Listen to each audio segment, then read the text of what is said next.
Every small town has their fair share of local legends. They don't really travel past the borders of the town, and most certainly never end up on the internet. Ironic, considering I'm writing this now. But the locals can tell them by heart. I've heard a lot of them in my time as a truck driver, but none of them actually held any truth to them. Except for one, the story of the ghoul. I heard it when I was traveling through South Dakota. I had stopped driving for the night, as I was just too damn tired, and it was so humid out that my windshield started to fog up. I'd ended up in some tiny town called Aberage, about an hour from Custer, and 3 hours from where I needed to drop my shipment. When I say it was tiny, I mean it. There were about 15 buildings total, most of them houses. The remainder were a sole restaurant with a bar attached, one church, and a gas station. I didn't exactly trust the restaurant's quality, but I was starving, so I figured that I'd at least sit at the bar and order some sliders if they had them. The door jingled as I walked in, and a mostly empty dining room greeted me. There were 3 total people in the building, from what I saw. There was the bartender, a bald, bearded man who immediately gave me a quizzical look. The only other person at the bar was a young woman who was drinking a labelless beer and didn't even turn her head to look at me when I sat down. I was clearly the outlier here. I wasn't exactly welcome, and I felt it. Still, I picked up a menu and tapped the beer I wanted. When I took my first sip, she finally spoke. "I haven't seen you before." Her voice was equal parts rough and soothing. I was startled, but I pride myself on being polite, so I turned to face her and tried to make small talk. "I'm not from around here. I'm just passing through." "I figured. What brings you in here?" "The appetite of a fucking horse, that's what. I've been on the road for 11 hours. She giggled. She wasn't bad looking, but wasn't exactly my type either, so I hoped she wouldn't confuse my jokes as flirting. "You're funny." I turned away for a moment to signal for another beer, then looked back at her. "I have my moments, at least." She looked at the bartender as he passed me my second pour and waited for him to take my order before she signaled to him. "Rico, should we do it?" He grunted and walked into the kitchen. She seemed to take that as a yes and excitedly looked at me. "We've got a tradition around here. Everyone who drinks at the bar has to tell a story. It's nothing crazy, but we only have 23 people living here, so we're always itching to hear something new." I'm not a very interesting person, all things considered.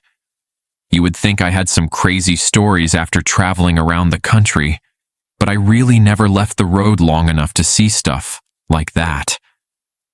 Still, I wanted to put on a good show, so I decided to tell them a story about the first time I saw the ocean.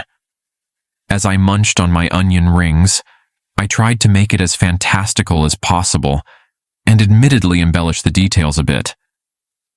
I'd never actually seen a killer whale before, but they didn't need to know that. By the looks of it, the woman was captivated by the story and sat there the whole time with her chin in her hands and her bright eyes trained on mine. I finished spinning my tail and turned back to face the bar, placing a 20 on the counter as a tip. I was about to say goodbye when the woman halted me with a slight smirk on her face. "You got a good speaking voice. Thanks for telling us your story. I want to tell you one too." I was dead tired, but my manners prevented me from refusing, so I smiled and signaled to her to continue. "It's the same one I tell everyone who comes through here, because it's the one that sticks with you the longest." I nearly jumped out of my chair when the bartender finally spoke. It wasn't even directed at me, but it caught me off guard. The one about the ghoul again? Yes, sir. Unless you got a better idea. He remained silent. She looked at me and began her story. The Ghoul was a local ghost story about something that haunted people who passed through the town. It was a long, pale figure that would only speak one word at a time. It would start haunting someone once they heard its story, and wouldn't stop until they were dead. I sat there, relatively entertained as she described the ways that the Ghoul would make people go missing, but I obviously wasn't buying it. But you want to know how you can be sure that the Ghoul is after you? How's that? It makes you see stuff, man. Stuff that isn't really there. It'll make you see it. Feel like it's real. To me, this story just sounded like a bad drug trip, or an excuse to get me to stay in town. I was blinking in and out of consciousness when she finally finished and decided I'd head back to the motel before she decided that story time would continue. Well, I'm gonna call it a night. You folks have a good one. She stopped smiling and just blankly stared at me. I got up and walked towards the door, pushing it open with my foot. Hey, one question before you go. I sighed and turned around. I just wanted to go to bed. Yeah, what's up? You can see me, right? I wasn't sure if I'd heard her wrong, but what I'd heard was a weird question indeed. Who was us? She and the bartender? Of course, I could see them. They were right there. She was starting to creep me out. Yeah? She took a sip of her drink and looked at the bartender before turning back towards me. Well, good night. My brow furrowed, and I walked out the door. Whatever was going on with that woman, I wanted no part of it. She'd been pretty nice up to that point, too. I have no idea where all of that suddenly came from. I wasn't exactly in the mood to ponder it further, so I began walking down the street towards the motel. As I walked, I thought about the story she told me. Why was that the story she told to people who passed through town?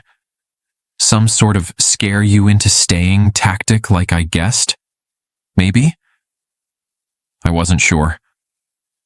I unlocked the door to my room, and after brushing my teeth, tucked in for the night. I woke up to a knock at the door. I rubbed my eyes and groaned. I didn't feel well rested at all. I rolled over and grabbed my phone off the bedside table, squinting as the bright light hit my eyes. It was 3 o'clock in the morning. What someone could want at this hour, I had no idea, but I wasn't about to entertain it. I put my phone back and shut my eyes, hoping that whoever was there would go away. The second knock jolted out whatever grogginess I had left in my system. It was much louder than the last one, like someone had slapped the palm of their hand onto the door. I jumped out of the bed and laid on the floor, hoping that they wouldn't try the handle. I had to get to the door and lay against it. Whatever unsavory character was trying to open it was still pounding, and I didn't have confidence that the shitty motel door would hold.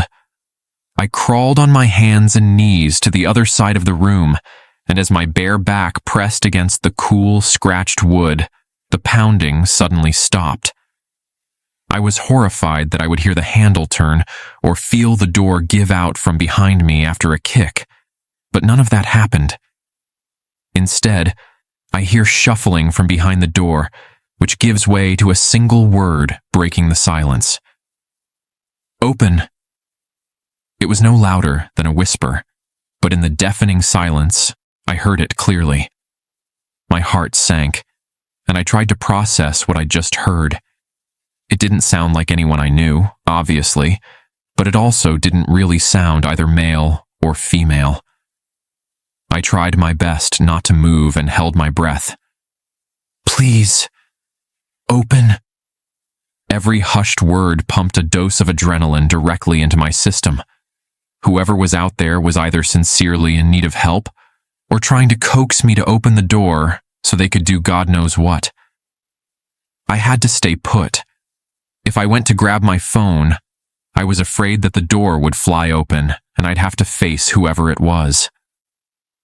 I sat there for what felt like hours.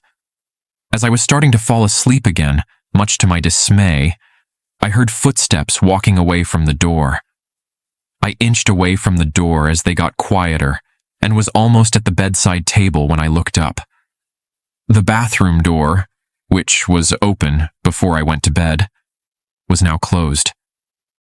I froze, unsure of what to do. When the pounding started from the other side of that door, I shot up, grabbed my phone and keys, and sprinted towards the bedroom door. As I flung the door open, I heard heavy footsteps not far behind me, along with the familiar voice. "No." It kept repeating it so calmly, following behind me.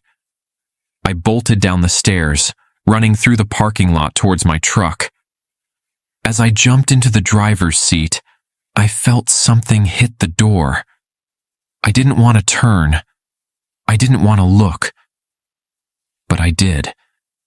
Standing outside of my door was a twisted face.